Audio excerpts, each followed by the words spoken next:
Angkat nafiri. Selamat pagi dan selamat sahabat, saudara-saudara yang dikasihi oleh Tuhan. Salam sejahtera untuk seluruh pendengar Maestro yang kami sangat kasihi.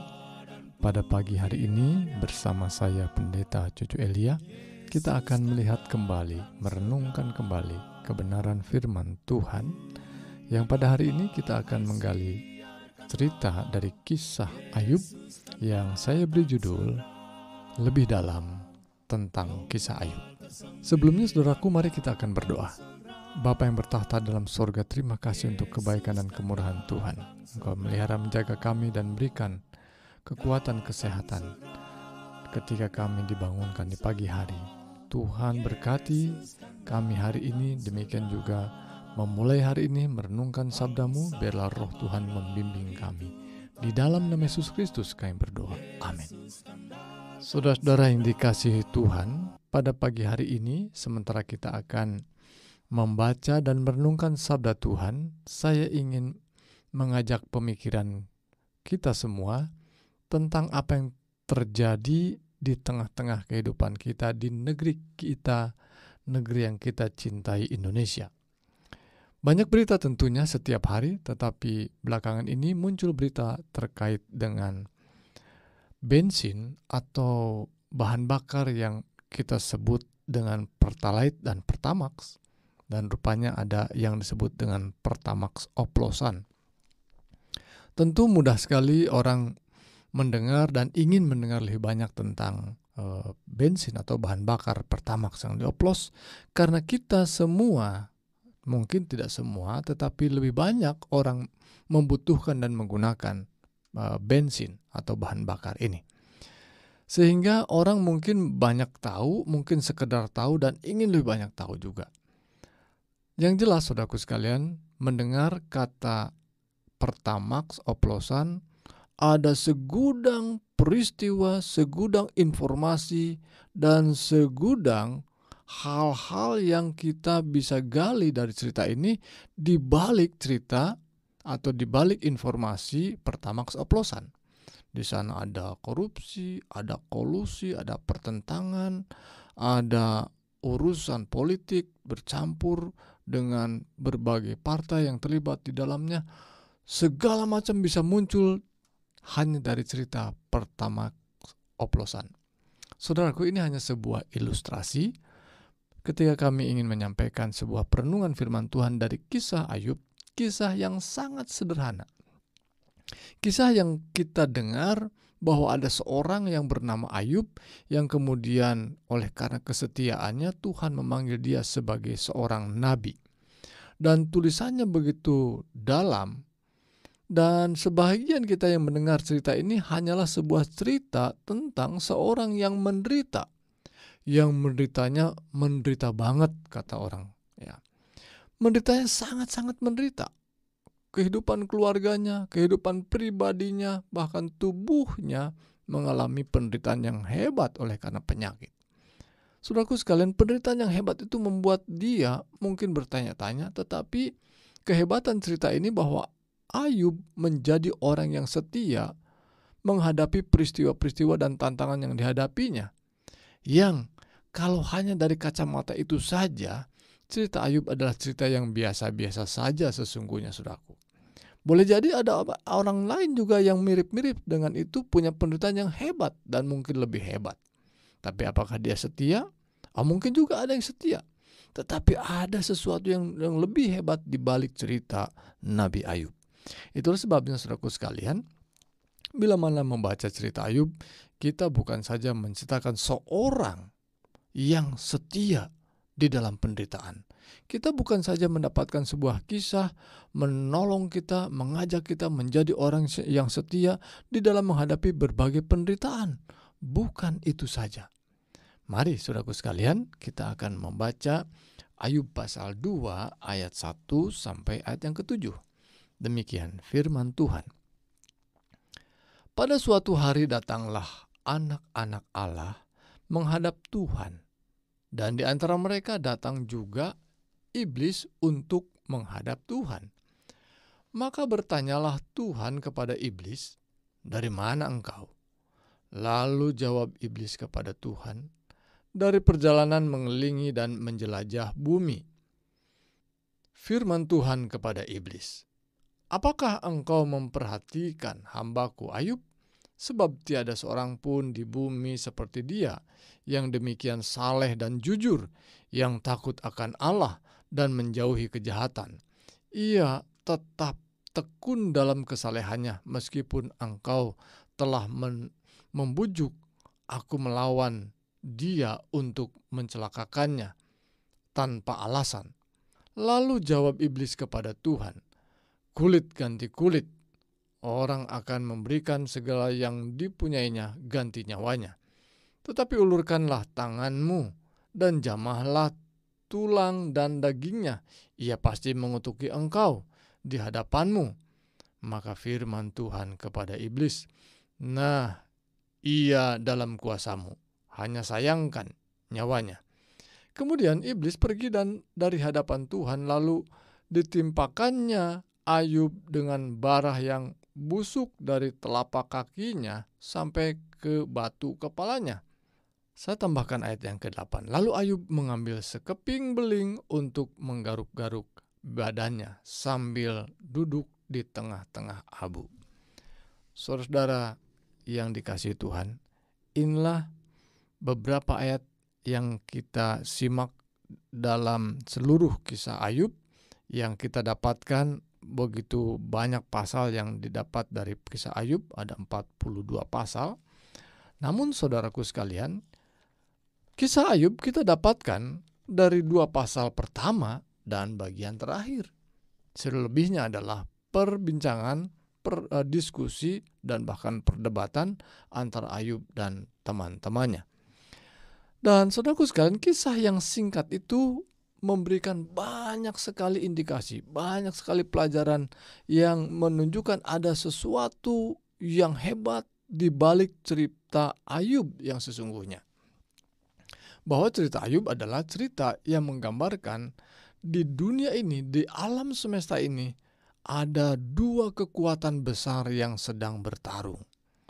2 kekuatan besar yang terus saling menekan dan saling menguasai. 2 kekuasaan itu adalah pemerintahan Allah dan kuasa iblis yang mau menjatuhkan dan mau menuduh akan pemerintahan Allah yang tidak adil. Jadi antara Allah pencipta kita dan iblis terus ada pertentangan, dan pertentangan itu membawa sejumlah makhluk ciptaan Tuhan memihak kepada iblis, dan pertentangan itu terus berlanjut kepada ras makhluk manusia. Dan itulah cerita dari cerita Ayub, bahwa Ayub bagian daripada usaha setan untuk menarik dia, meyakinkan bahwa Tuhan atau pemerintahan Allah itu tidak adil dan pemerintahan yang sewenang-wenang, sehingga dia mau menangkan pertarungan itu. Dalam setiap pertentangan, dalam setiap peristiwa yang sedang terjadi sekarang ini, sesungguhnya 2 kuasa, 2 kerajaan itu sedang berperang. Namun saudaraku sekalian, sesungguhnya hanya ada 1 kerajaan saja, kerajaan Allah. Yang lainnya termasuk setan bukanlah sebuah kerajaan, tetapi ciptaan Allah yang memberontak kepada Allah.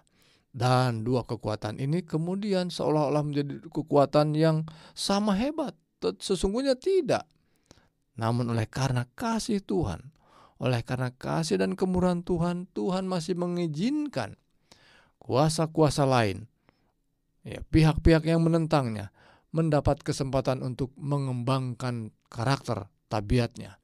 Sehingga saatnya kelak Tuhan akan menghakimi dan menghukum semua pihak yang menentangnya.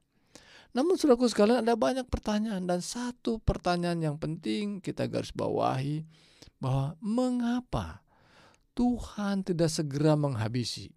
Mengapa Tuhan tidak segera mentuntaskan masalahnya dengan membinasakan semua orang, semua pihak yang menentangnya? Disinilah saudaraku sekalian muncul pemikiran bahwa ada aturan main yang diikuti. aturan main yang dibuat oleh Allah sendiri, sehingga itu diizinkan terjadi. Dan salah satunya tentu oleh karena kasih-Nya yang memberikan pilihan, kuasa memilih kepada ciptaannya. Saudara, ketika saya menceritakan di awal tentang peristiwa yang sedang terjadi di negeri kita, banyak hal-hal yang kita sebagai kaum awam di negeri kita ini tidak mengerti, tidak memahami apa yang sesungguhnya terjadi di balik sebuah peristiwa. Dan itu lumrah. Banyak peristiwa-peristiwa di dunia kita ini juga bagi kebanyakan orang tidak memahami sesungguhnya apa yang terjadi. Viruslah terjadi, penyakit inilah terjadi, peperangan terjadi. Di balik itu ada dua kekuatan hebat yang sedang berperang. Saudara, sesungguhnya banyak rincian penting yang dapat diperoleh dari ayat-ayat kitab Ayub pasal 1 dan pasal 2. Dan yang pertama, tampaknya ada semacam adegan majelis surgawi. Bukan sekedar dialog antara Allah dan iblis. Ada makhluk-makhluk surgawi lainnya juga terlibat. Tentu ada malaikat-malaikat di sana. Ini sebuah pembicaraan atau sebuah diskusi yang melibatkan warga sorga. Dan apa yang sedang terjadi adalah peristiwa yang penting yang melatar belakangi cerita Ayub selanjutnya. Dan kemudian yang kedua, kisah Ayub ini luar biasa. Bukan hanya sekedar penderita, orang yang sedang menderita dan penderitanya hebat dan dia tetap setia. Memang itu betul, tetapi di balik itu, ini yang kedua. Ada beberapa perselisihan yang ditandai dengan fakta bahwa Allah bertanya kepada iblis, apakah iblis telah memperhatikan Ayub? Memperhatikan Ayub untuk apa? Untuk apa pertanyaan itu? Untuk apa perhatian kepada Ayub? Pertanyaan ini masuk akal dalam konteks perselisihan yang lebih besar dan sedang berlangsung. Jadi pertanyaan itu tidak sekedar bertanya, apakah engkau tahu, apakah engkau kenal, apakah engkau memperhatikan tentang dia? Tidak. Di sini lebih dalam bahwa ada perselisihan sebelumnya, perselisihan peperangan yang luar biasa karena setan telah mengajak rombongan besar malaikat. Sepertiga malaikat telah berpihak kepadanya untuk memberontak kepada Sang Pencipta. Dan rupanya setan dan rombongannya tadi mau mengajak lebih banyak lagi dari ras manusia ciptaan Allah yang lain untuk berpihak juga kepadanya. Mari kita lihat kemudian yang ketiga. Meskipun Allah menyatakan Ayub tidak bercela, jujur, dan takut akan Allah, iblis menyatakan bahwa Ayub tampaknya takut akan Allah hanya karena Allah melindunginya. Oh, pantas saja dia tetap setia, dia tetap mengagungkan engkau, dia tetap menyembah engkau, karena engkau memberikan perlindungan. Ayat-ayat yang tadi kita baca, oh Tuhan telah membuat pagar perlindungan buat dia, pantas saja dia mau tetap setia. Ini adalah sebuah perdebatan, argumen yang dibuat memastikan bahwa sesungguhnya tidak ada orang yang mau setia pada Tuhan. Tapi sesungguhnya ini pertentangan lanjutan, pertentangan lanjutan di mana Ayub adalah mungkin salah satu contoh yang dimunculkan. Hal ini sama saja dengan memfitnah karakter Ayub dan karakter Allah sendiri. Dalam berbagai peristiwa lainnya sesungguhnya, dalam Wahyu, kitab Wahyu, demikian juga kitab Zakaria di Perjanjian Lama, kita melihat pertentangan atau diskusi seperti itu muncul, karena tujuannya untuk mendorong atau mengajak pihak-pihak tertentu atau ras makhluk ciptaan lain untuk memahami satu pemahaman yang tidak benar bahwa Allah dan pemerintahannya adalah pemerintahan yang tidak adil dan tidak benar dan sewenang-wenang. Selanjutnya yang keempat, di balik peristiwa cerita Ayub yang sederhana itu, iblis menuduh bahwa perlindungan Allah terhadap Ayub yang kita sebut tadi pagar, itu tidak adil dan membuat iblis tidak mungkin membuktikan tuduhannya. Hal ini menunjukkan adanya batasan-batasan yang ada pada iblis. Itulah sebuah aturan main, dan bahwa iblis tampaknya telah mencoba untuk menyakiti Ayub. Saudaraku, di sini kita melihat bahwa memang atas kebaikan dan kemurahan Tuhan, memang Allah yang perkasa, Allah yang maha kuasa, Dia tidak segera menghabisi, Dia tidak segera menghukum orang-orang atau ciptaannya yang bersalah, tetapi oleh karena kasih-Nya, makhluk ciptaannya diberikan kesempatan, makhluk ciptaannya diberikan kuasa untuk memilih, dan itulah aturan main Allah. Hingga ada waktunya di mana Tuhan sendiri, Allah yang berkuasa itu, akan menghukum dengan cara Allah sendiri. Allah menganggap tuduhan iblis di hadapan majelis surgawi dengan membiarkan iblis menguji teorinya. Tadi sudah ada tuduhan, ada argumennya. Oke, buktikan. Silakan buktikan teorimu itu seperti apa. Supaya semua orang, semua ciptaan, malaikat-malaikat, termasuk mereka yang setia dan yang memberontak, mereka akan melihat apakah benar tuduhan, argumen daripada atau teori daripada iblis itu benar. Kita melihat bahwa kitab suci dituliskan bahwa tuduhan iblis itu tidak benar. Pengajaran-pengajaran Alkitab, khususnya kitab Wahyu, sedang membuktikan bahwa tuduhan iblis itu tidak benar. Di akhir daripada pengadilan Allah, mau menunjukkan bahwa tuduhan dan argumen iblis itu tidak benar. Dia pertama-tama memberi iblis kuasa atas segala miliknya, namun melarang menyakiti Ayub secara pribadi. Belakangan, setelah iblis menyatakan bahwa Ayub hanya peduli pada dirinya sendiri, Allah mengizinkan iblis untuk menindas Ayub secara pribadi, namun iblis harus menyayangkan nyawanya. Lihat saudaraku sekalian, ini aturan yang dibuat oleh Allah. Itulah aturan mainnya. Dan Allah menjaga aturan mainnya di hadapan musuhnya, di hadapan lawannya. Saudaraku sekalian, aturan main itu penting sekali. Saudara bisa membayangkan. Saya baru-baru ini mengajak anak saya dan istri yang tidak jarang lah memukul raket badminton. Dan saya ajak untuk bermain, karena ada net, ada garis-garis. Dia bingung ini garis apa, Gimana kalau garis ini dihilangkan? Gimana kalau net ini ditiadakan? Dan akhirnya net itu ditiadakan karena memang sulit. Tapi memang tidak menarik Tidak ada garis, tidak ada net, belajar pukul-pukul badminton. Tapi saudaraku sekalian, menjadi sebuah permainan yang menarik. Ada lawan dan ada kawan. Kalau badminton itu bermain double, tentu ada kawan dan ada lawan. Dan permainan itu akan menjadi menarik karena ada batasan-batasan dan ada aturan main yang diikuti oleh kedua belah pihak. Itulah cerita Ayub. Cerita yang menunjukkan kuasa Allah. Allah yang maha kuasa itu, tetapi Allah itu juga mengikuti aturan yang dibuatnya. Luar biasa saudaraku sekalian. Jadi kosmis yang di mana kita tinggal ini, ada dua kekuatan besar yang sekarang ini terus bertarung, terus berselisih. Dan ketika saudara dan saya menjadi pribadi yang terlibat di dalamnya, wajib terlibat dan harus terlibat. Ketika ada peperangan, ketika ada perselisihan, ketika ada pertentangan kecil yang muncul di rumah tangga kita, ingat, sesungguhnya ada kuasa yang sedang berperang di antara kita.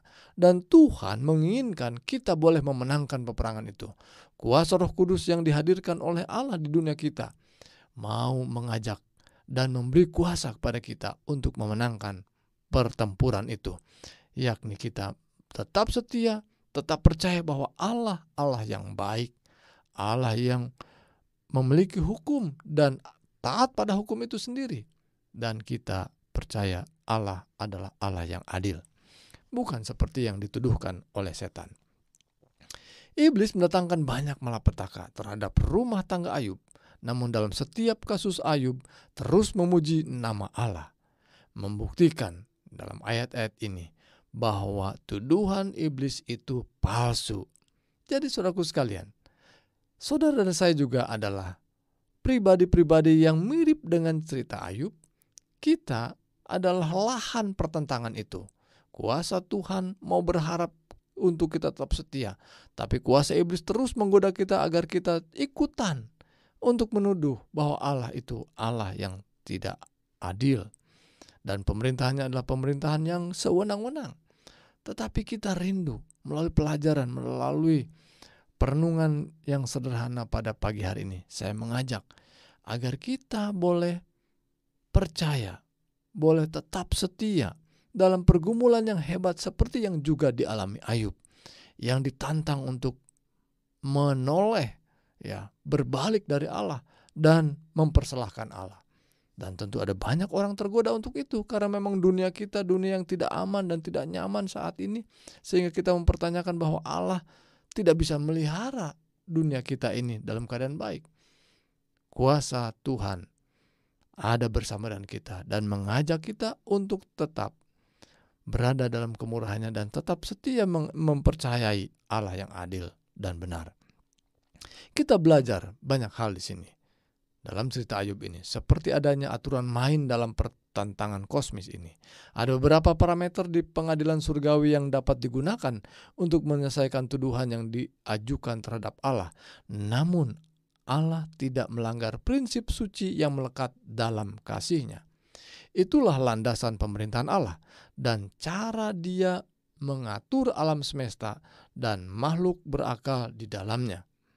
Adegan-adegan surgawi dalam kitab Ayub ini memberi kita wawasan yang sangat menarik, yang sangat luar biasa menjadi pelajaran buat kita mengenai realitas pertentangan besar ini dan bagaimana hal itu terjadi di dunia ini.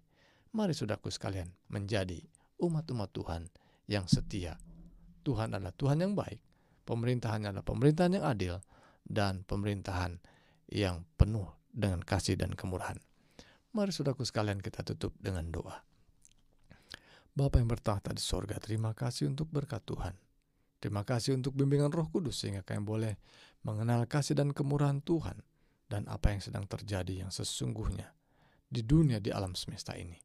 Tuhan kiranya memberkati setiap pribadi yang saat ini bergumul. Tuhan kuatkan dan teguhkan mereka agar kembali setia pada Tuhan. Mereka yang saat ini lemah dalam fisiknya, sakit penyakit yang dialami, berkenan Engkau Allah yang berkuasa menjamah dan memberikan kekuatan dan kesembuhan. Dan sepanjang hari ini, sepanjang hari Sabat ini, biarlah kami boleh berbakti, beribadah kepada mengagungkan Engkau ya Allah. Di dalam nama Yesus Kristus kami